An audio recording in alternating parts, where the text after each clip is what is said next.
If anyone follows me on social media, me and Cordula were talking before, I'm always posting about how iron needs to be checked and properly compared against guidelines, and that doesn't always happen. So I see so many women who complain of fatigue and their ferritin is low, but they've been told it's normal. So if you have had a ferritin check, so that is your iron stores, and it's under 30 and being told it's normal, it is not. I think under 30 should be treated as iron deficiency. It can cause fatigue, it can cause hair loss, it can cause so many symptoms, and it isn't always picked up on. Most women feel much better when it's way over 50. So the actual question before I went off on my high horse again was how to meet iron requirements for MCAS and endo.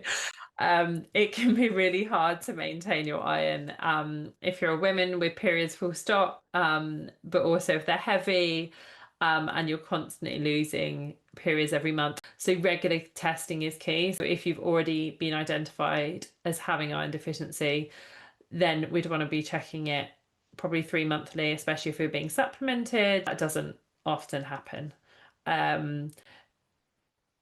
Often we need supplements, even if you've got up to normal. I see a lot of people who take the prescribed course, stop them, and then just end up iron deficient again because there's nothing to pick that iron up in between. They just go through a cycle of being iron deficient all the time. There are certain types like gentle iron or iron bisglycinate, which can cause less gastro symptoms. So often they are needed. In terms of food, red meat is the best source. However, I have many patients that can't tolerate red meat or don't want to because they're vegan or vegetarian. So sometimes that isn't the answer.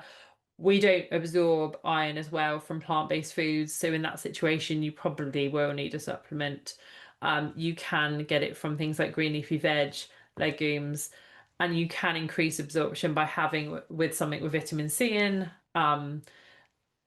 like orange juice. It can be really, really tough for women to keep their iron levels up. I think sometimes people are so desperate to maintain their iron levels, you might have to try everything just to optimize it and test it regularly, but you can definitely try that as well if you want.